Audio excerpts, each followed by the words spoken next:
We are continuing in Eruvin. We are in Daf Tzadi Gimel Amid Bet on the very bottom. Itmar.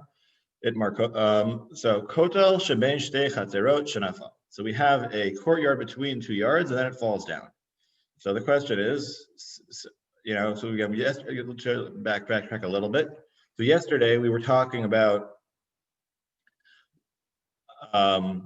Yesterday we were talking all about the two yards, how they connect, and what type of wall is considered to be between them. So the question is, so what happens when the wall was there? So we had 2 separate courtyards, and then it falls down. So the question is, what do we do about that? Everybody. So again, so let's say we had a wall. Let's say the wall over here, which would have been a valid wall, it was there and it fell down, right? So it looked like this, and now it looks like, well, without the curtain there yet. So basically, it's just the right. It just fell down, like the whole wall collapsed to rubble. There's like a little pile on the floor, and now what are we going to do? Rav Amar Emital Limbo El Arbamo. Rav says, well, that means you're stuck. It's like Rosh Rabim. You only get Dal Amot, and that's it. Shmuel Amar Zematal Tal Adikar Mechitza. Zematal Tal Adikar Mechitza. The other hand, Shmuel says that's fine. Is in like just because you can still tell there was a wall. Since you can tell there was a wall, therefore you can carry up until the wall, and then that's still fine. Vaha. Sorry, lost the place. My hands are a little sweaty still, I guess. Okay, Vaha, the Rav, Lab, Beferish, and Mar, but didn't Rav state explicitly? Did he say this explicitly? Or how does he know this, that you can't carry? No, rather he didn't have a direct tradition about this case. Rather, he inferred it from another case. So now right? So Rav Shol's opinion. The question. So then, did he either explicitly say what they said? The answer is no. How do we know about their opinions? From the story. To Rav Shmuel have a yatve b'hau chatzer, nafal guda de beni. Amar Shmuel shekula glima vegiduba. What happened is Rav and Shmuel were sitting there on Shabbos, having a nice discussion, and then all of a sudden the wall falls down. Thank God nobody's hurt, but the question is what to do now. So Shmuel says, go throw a sheet in between over over the area that like you see in the diagram. That way, right? That way you'll be able to tell the difference between the 2 walls, right? So. Adrina Rav La Pei. On the other hand, Rav turned away because he's like, I don't agree with this, so I'm gonna turn the other way because I'm in Shmuel's backyard, so I can't really argue with him. But I'm not gonna I'm gonna show that I'm not really agreeing with him. Amrlu Shmuel ikapid Abba shekulah minenu ukteruba. So then Shmuel says a joke. Well, if you're so upset with what we're doing it, then here you should use your own belt and make sure to tie it on. That way it's okay. So he's trying to make sure that Rav really agrees and isn't just pretending to agree. He's like, I understand you want to look away because you're afraid the rock can do it right. It's going to fall down. So here, take your belt and you can make sure it stays up. So yeah, don't say the Moram didn't have sense of humor. Rabbi humor is old. It might not be funny, but they tried. So so the question is, wait. So they were like, that's the story we had, right? They were sitting there, the wall fell down. They put up the nice here. That's this guy over here. They put up the nice cloak over it, right? Nice sheet, and then we were good. So, right. So now how do we get from there to the positions of Rav and Shmuel? Rav saying that you can only carry for Del and Amot in that area, whereas Shmuel says you can carry all the way up to the wall. Shmuel, right? So the Shmuel Amaliha, according to Shmuel, you can carry it all the way to the wall anyways. Why would you bother putting up the sheet? Like you can still carry up to the wall. Like why are we wasting our energy on this? So Ha'amar zematalta ikar mechitza, the zematalta ikar mechitza. Right?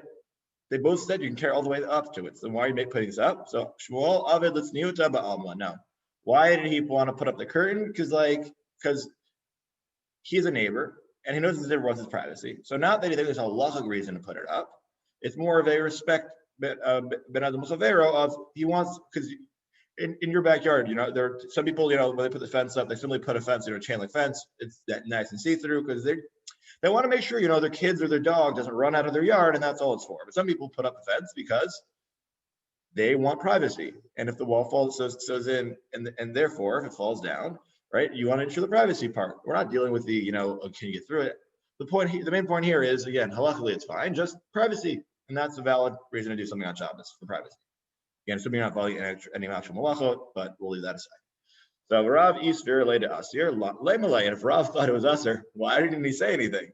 So Atre to Shmuel, Hava, it's Shmuel's backyard. Like, you're not gonna argue with him in his own backyard. Like, this comes along with the rain, right? Even if somebody has doesn't necessarily agree with the position, in the place of that Rav, you follow that Rav. Same thing comes up, by the Haggadah because they were in Bnei Brak, which was where Rabbi Akiva lived, so therefore they followed Rabbi Akiva. Instead of we'll get more into that. That's another separate discussion about Maradatra and that. But in this case, right, if at least in his own backyard, you definitely should let his opinion be valid and not argue with him. So my time Adrian and Lape. So why did he turn away then? If he was trying to be respectful, what was up with that? Making a face and turning away. So Delo Nimru Kishmul Sirle, right? Because he didn't want anybody to say that he agreed, but he wanted to make a subtle way of saying I don't really sign on to this without being too rude and being in violation of anything. So this was his happy medium. Okay. All right. So now we've finished with the case of the two courtyards and how they relate to each other. So now we've got a new case. Manitin. Chatzer shenifratza l'rshut harabim machnitz mitocha l'rshut hayachid or l'rshut hayachid l'tocha chayav divrei Rabbi Eliezer. So if we had so now this is the diagram number 69, right? So if you had your courtyard, your house opens up into it. So if you were to either go from your house to the courtyard or vice versa, you're chayav on hotzah. So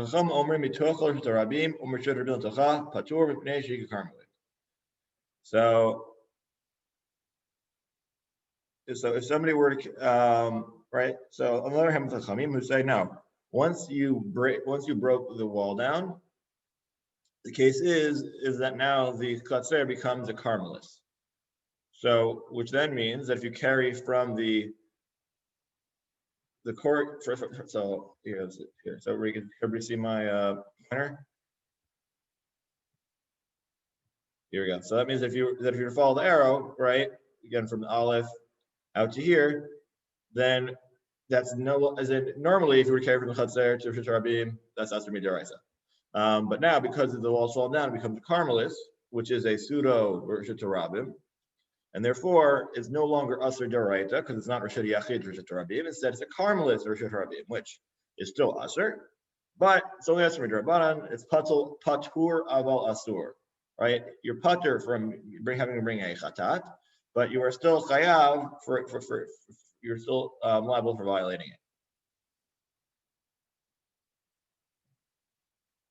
it. Okay, so now the Gemara is going to get into discussing this case and how this works precisely. So, Rabbi Eliezer, Mishum Denirprata Rishut Harabim, Habila Rishut Harabim. So now the question is the first half of the Mishnah. Wait, so according to Rabbi Eliezer, so wait, why are you saying all of a sudden you're chayav and you're chayav chatat for carrying from your house to the courtyard? Like, since when did the wall falling down make it an actual Rabim? It should have been a Carmelis, like the Chachamim said. No. So the answer is, so the Gemara answers no, really, Rabbi Eliezer has an opinion. The Rabbi Eliezer Rabbi Eliezer follows his opinion for this. And how do we know that Rabbi Eliezer would say that if the wall falls down, it's entirely Rishut Rabim? The Tanya, Rabbi Huda Omer B'Shum Rabbi Eliezer, Rabim Sheberu Derech Latzman, Ma Sheberu Beru. So if the public decided to pick a path between two fields, and then that becomes Rishut Rabim, even if it previously had been owned by an individual. So, do we have a diagram of that? Okay. But imagine, you got, there's a field between two yards. So that if we have that enough people start taking the path and turned it into a Rishut Harabim, because everybody's like, like to use it as a cut through, then it becomes Rishut Harabim halachically. Whether or not they should, the people have to pay the owner of the field originally is a separate discussion. But people walking through a place could turn from Rishut Yachid to Rishut Harabim. Similarly here too, when the wall falls down, it could turn into Rishut Harabim as well. So, Ini, is this really so that you can change the status from Rishut Yachid to Rishut Harabim, even like in such a case? So,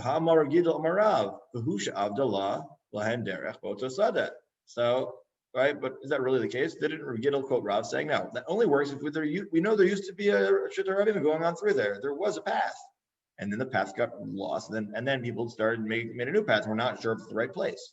That's when we'll let it go. Not even like simply turn magically anybody's yard into Rishut Harabim.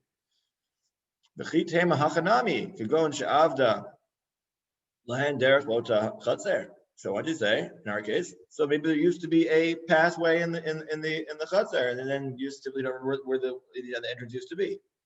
But then the problem is I would say that there used to be a way through, and a way to leave to the Rishut Harabim. You're not sure where that place was, and that's the problem.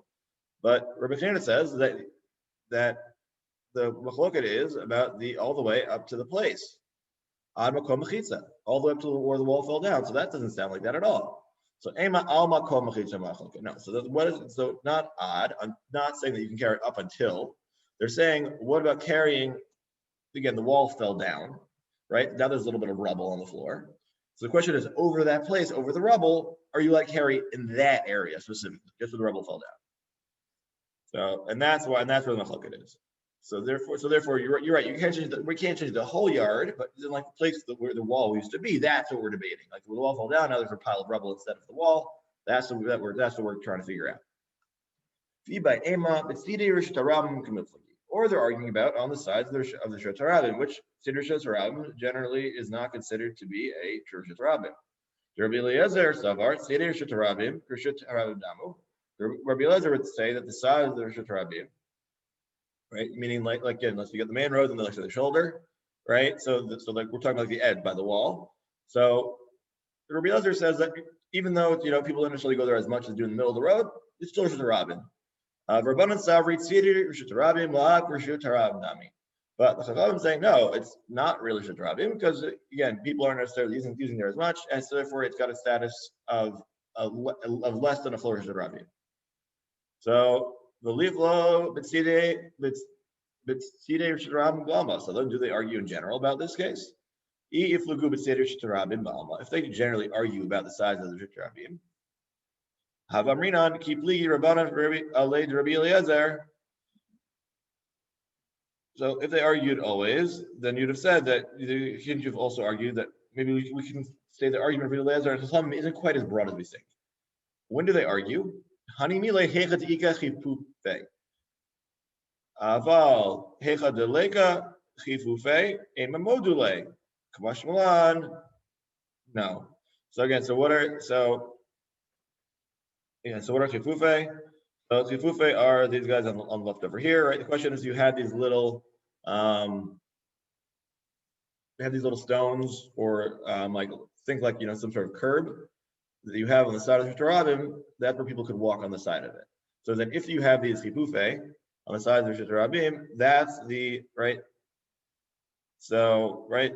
So these are right. So if you're ever walking, the path to.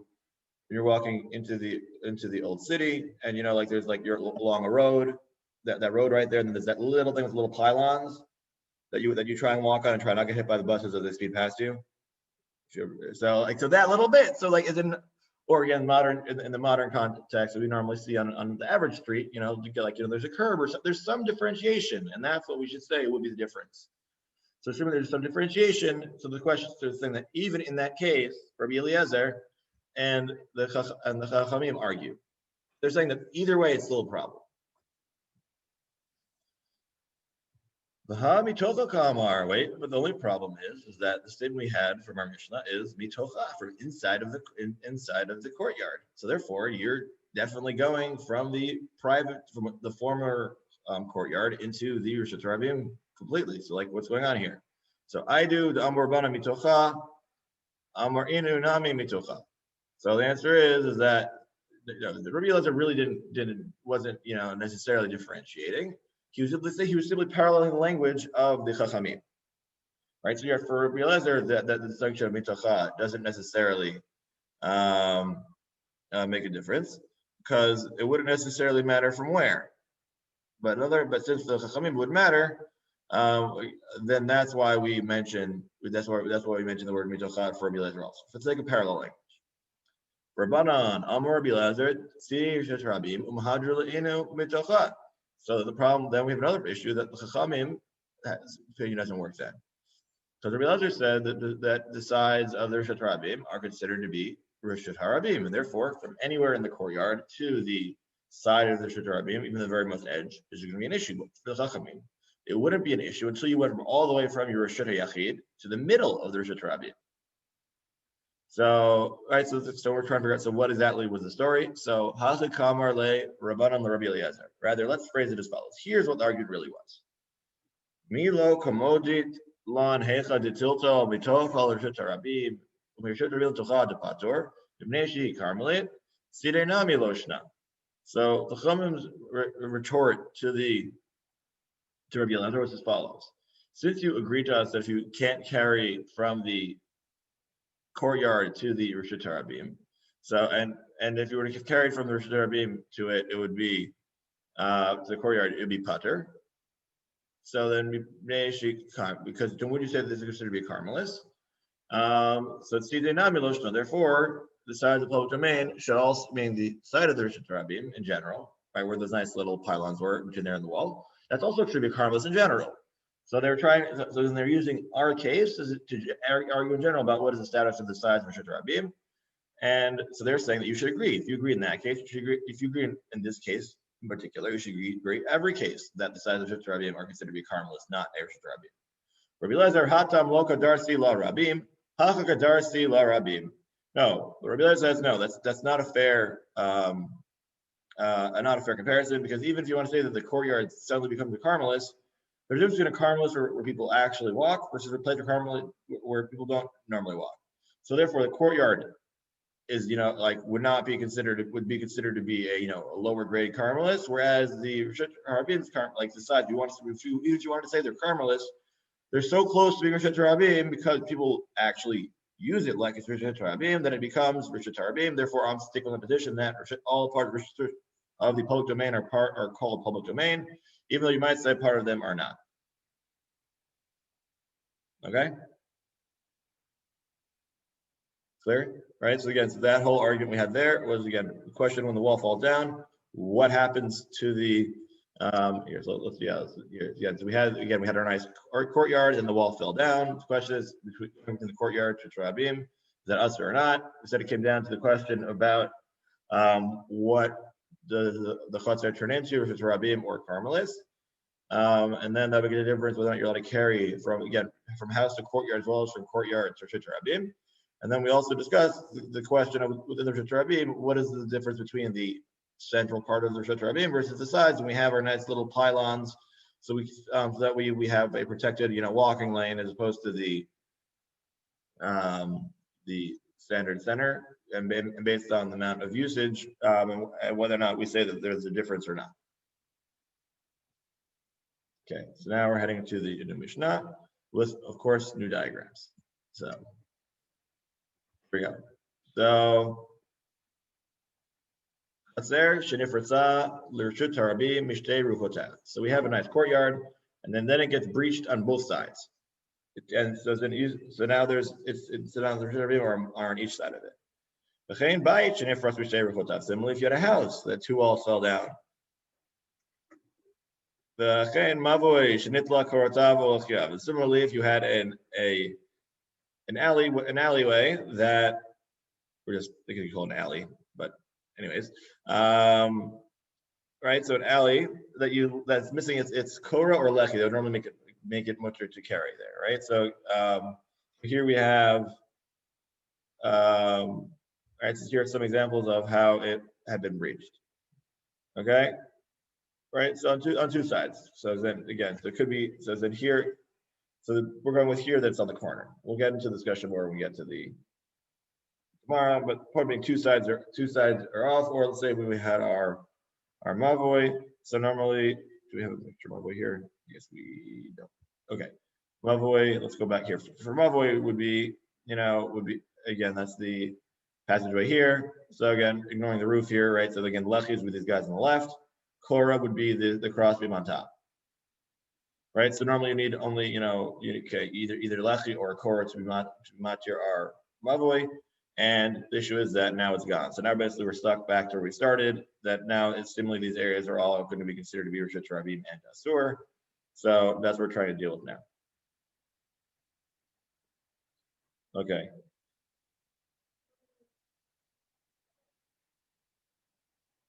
Right. Okay. So mutarim oto Shabbat. So the question is, when does this happen? Right. So this happened on Shabbos. So we say for that Shabbos, you're okay. Vasurim latid lavod, divrei Rabbi Yehuda. Right. So Rabbi Yehuda says that if again you'd lost the walls, two of the walls, so now it's considered to be no longer considered to be a Rishut Yachid. So then we say on that Shabbos when that wall fell down, you can still carry it, but afterwards you need to fix it. You're not allowed to carry it. Like so, this Shabbos you're okay, but for the moving forward, no good. Rabbi Yossi Omer, imutarin loto Shabbat, mutarin latid lavo. Rabbi Yossi says if they're okay on that Shabbos, then they're okay going forward.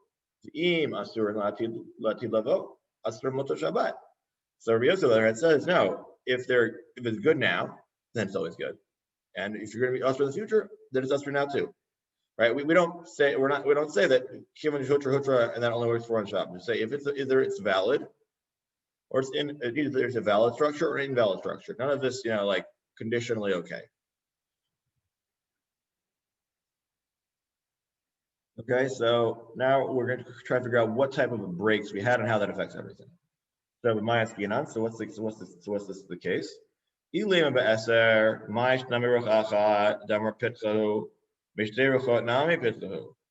if you want to, so the question is how much fell down and where. So if you want to say that there's a breach of 10 amot on one side, so then the answer is that, well, it doesn't matter where the breach was. It could be on any wall. If you have a breach of 10 it's a breach, right? 10 amot full breach. The whole area inside is usher, right? Good no matter what. And if you say it's on two sides,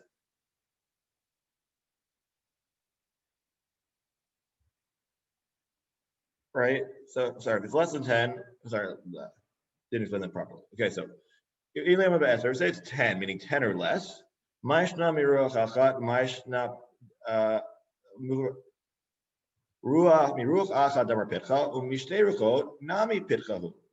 say it's a less than 10 breach on either side, that's fine because you simply have an entrance here and an entrance there, not a big deal. That would be the picture over here. It's less than 10. But if that's picture 74. But or you say if it's more than 10, then the answer is, well, then it doesn't matter if it's on one side or two sides. It's the same. Then it's a full breach, and it doesn't matter if wherever it is, it's going to be a problem. So why are we saying breach on both sides, and how is that changing anything? So Amarav La'olam be'eser.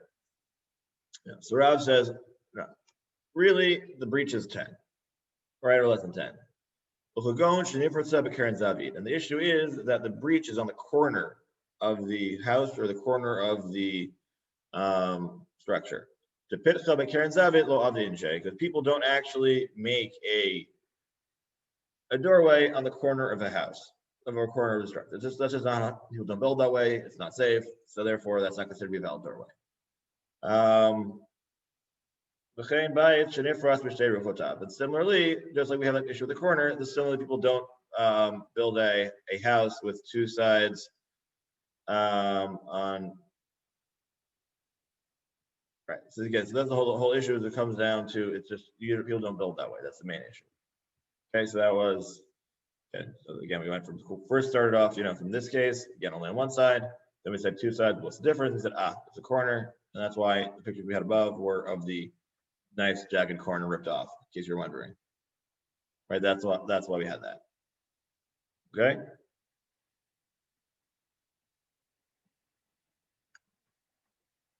Okay, so Similarly, we say it's breached from both sides. So my shami roch achad damrina pitikar yoder setem. So sorry, I rushed that. Sorry. My shnami roch achad. So what's the difference whether or not we say of one versus two?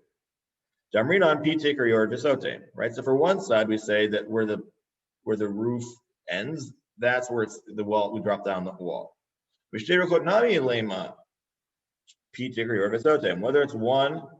Whether it's by one wall, right? In this case over here, right? So that wall just drops down, or two walls, right? Drop down. It's like, what's the difference, right?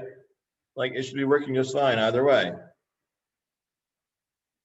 Right? Again, you could do particular over sotem. Like, I think these are all rough similar pictures. Okay, right? So again, we have our nice here. This one's here, pitikra on top, right? And then we say the wall comes straight down, and then that should be fine. So what's the difference?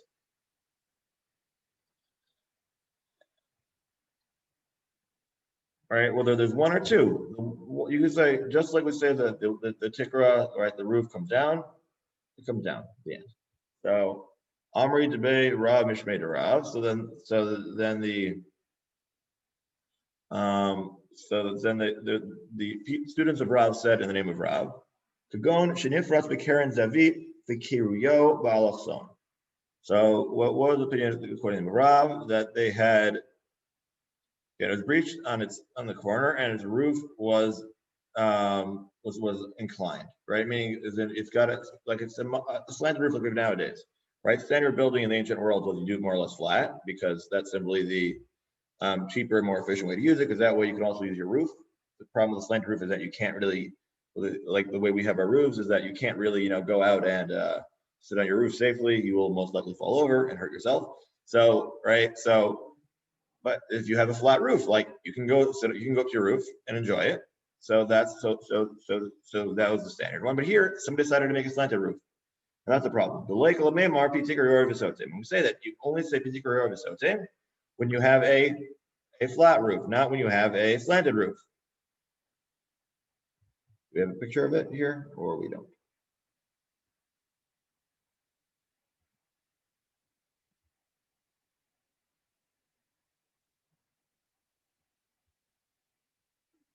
No, we don't have a picture here. Okay, that's fine. I thought there might be, but it's not. Okay. We can think of our own roofs, right? Slanted, we say pitikra doesn't work when you have a slanted roof. It only works for when you have a flat roof.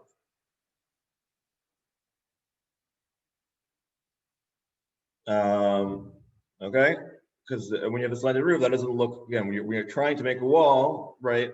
You wouldn't, again, like, let's say if you have, I guess you look at if your roof goes up like this, and like the side, towards where it's going up is the side that fell off, like that doesn't look like you tried to make a wall there. That looks like you're trying to make a roof, and it's like you didn't finish. So it doesn't quite look the same as if you have a flat roof. It's like, okay, like that looks like there's a clear distinction of where the place ends. So, right, so the case where when you have the slanted roof, you can't say Tikri Yord B'Sotem, and that's how we can solve it. So Ushmuel Amar Afilu B'Yeter Mi'aseh.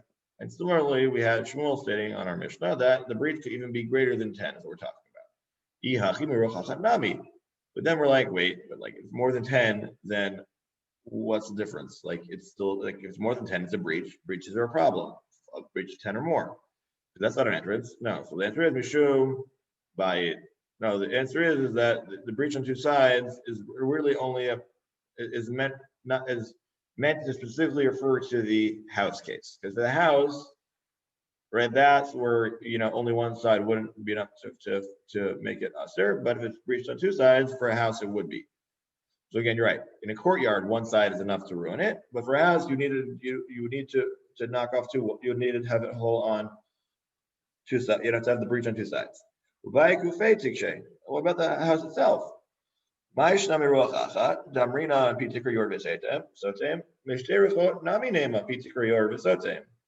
with the house, we're still saying, again, why don't we say pitikra yor v'sotem? Why don't we say that with the edge of the roof, we draw a wall down straight from it? And therefore, it should be perfectly fine for the house. Like there's no problems here then. So the two, and furthermore, me eat lady shmuel pitikra yor v'sotem. So furthermore, then we have to ask, Does Shmuel even agree to be Tikra Yerub Zotem at all? Baha Itmar, didn't he say? Al Chsadra Bebika, Rav Amar Muto Tatal Bakula.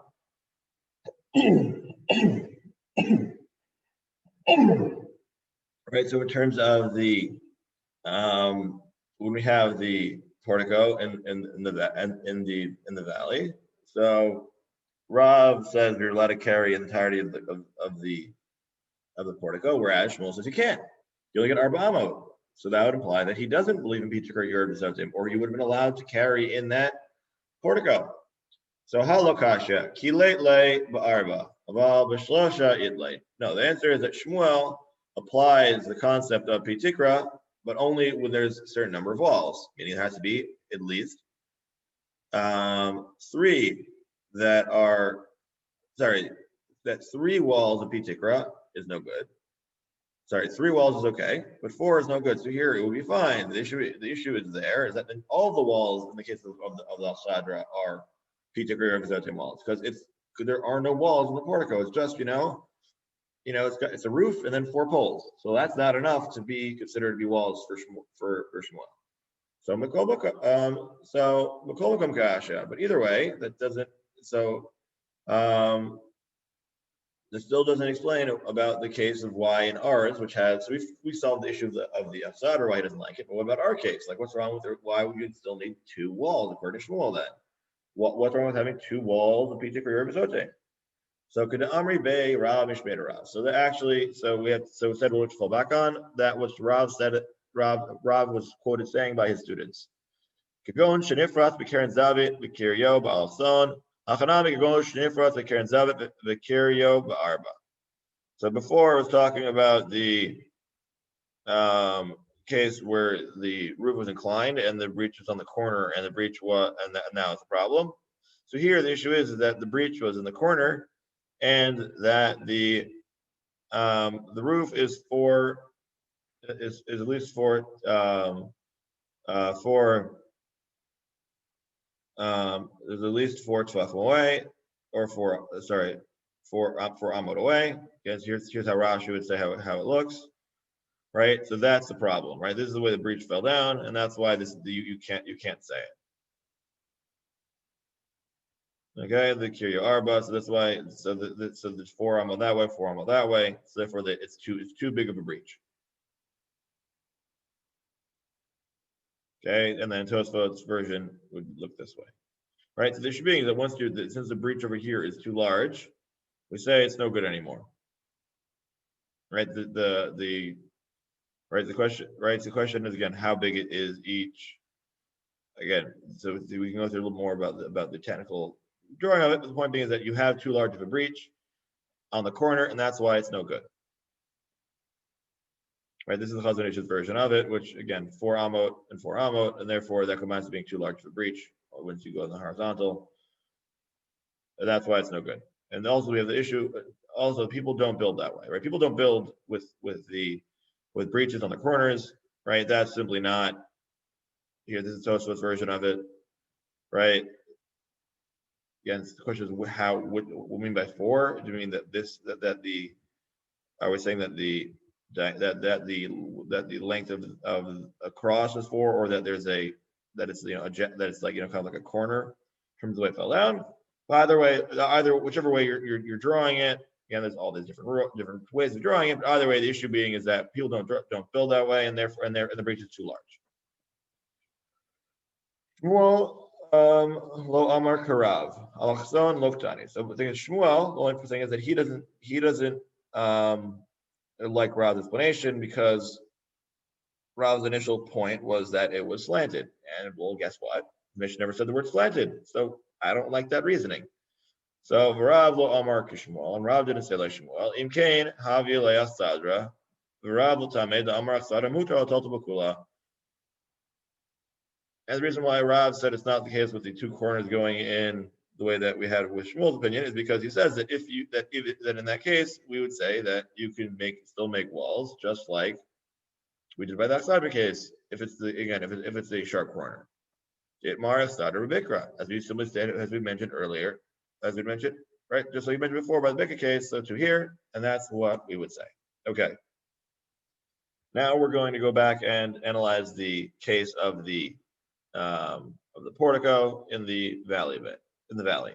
So Ditmar, Alsadar Babika. We had our right. So let's see. So let's go back. Here we go. Here's our Alsadra.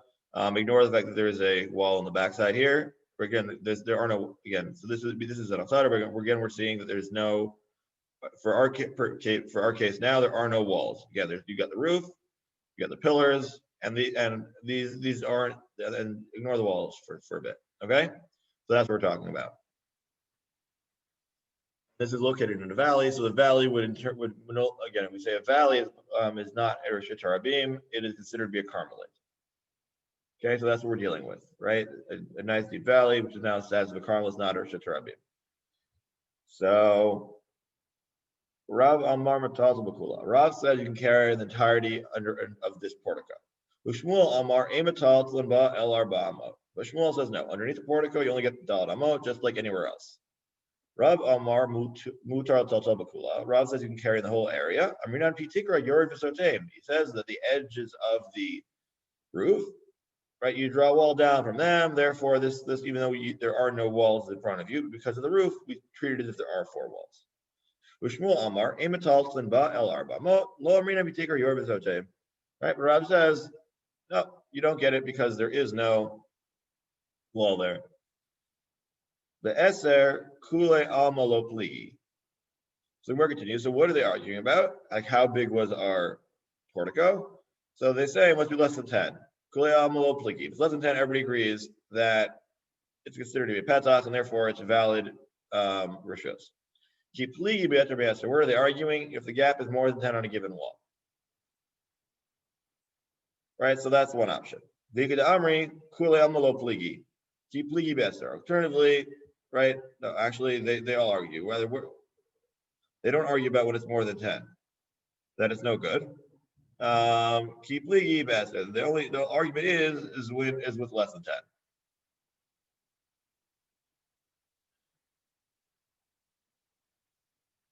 Okay. So okay, I guess so pause here. We'll pick up from Hadam or Rabbi Huda tomorrow. And then now let's go back. We'll go again. We'll do our picture review as we normally do.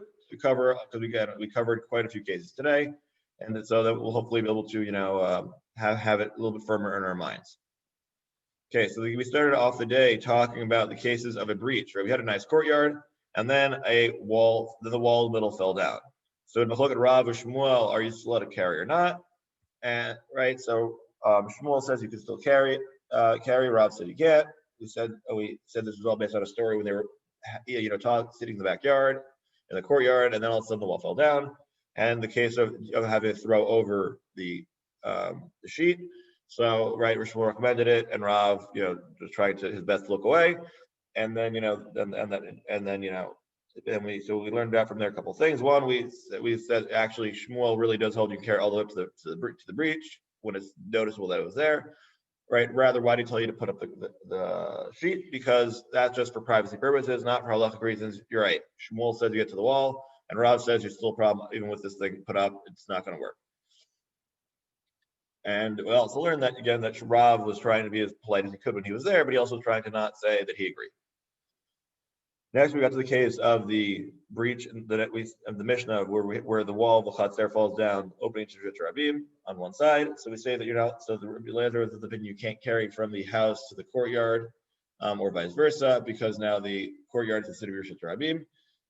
The Chum said actually and the Chum on the other hand argued and said that not that you can't go from the house to the courtyard, that's still a problem. But he says that they said you're like carry that if you were to carry from the courtyard to the Rishut Rabim, so it's patur aval asur, right? It's asur b'dramanan, but you're not chayav chata.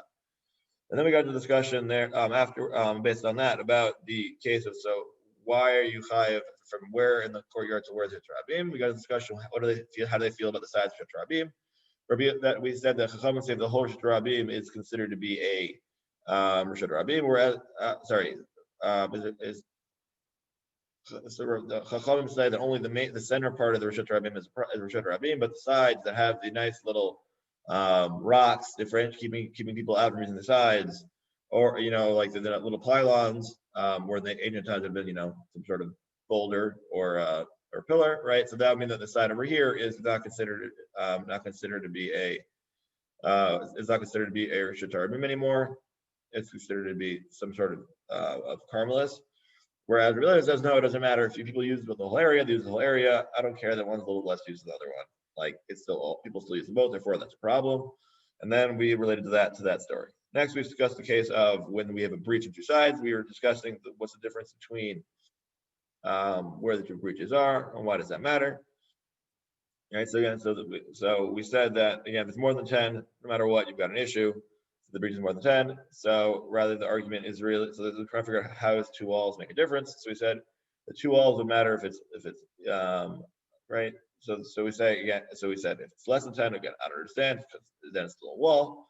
So whether we had to conclude that it was on the corner, because people don't build that way. Then we said, but what about the case of the house? So then we said then we said, well, there's also the question of of whether or not you're allowed to use Zichron or Sotim. We said also related to a slanted roof, right? So we said that if it's a slanted roof, then you can't, right? That's the picture here. In the slanted roof, then you don't say Zichron or Sotim. Apparently, it's a Zichron or Sotim reserved for flat roofed houses, not for slanted roofs, because people don't recognize walls as much as well when you have a slanted roof as when you have a flat roof. Can we also discuss the status of the house and how houses may be different than standard courtyards? And we were discussing the question of when do we say Zichron v'sotem and the right, whether you say it from one side or two sides. Then we said that there should be no difference between one versus two. And now that we had to conclude, the issue is that it was too far from the corner, and therefore, and again, once we have the again machlokat as to how exactly this is built and how far away this is from the actual structure. The point being is that once it's too far away on the diagonal, right, and then we say that you can't build there anymore because it's too wide of a breach, or because people, as again Rav versus Shmuel, Rav says his main thing is that people don't build that way, and therefore that's why it's so good. Where Shmuel saying that's not people don't build that way, it's also because it's too big and you can't fill that type of breach in that way. Right? And Tikra is working when it's flat, not when it's crooked.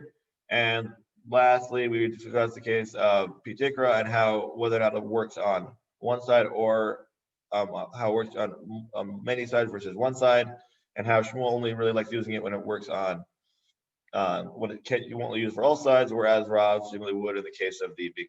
We will hopefully get to more on that in regards to that tomorrow. Sure. Thank you.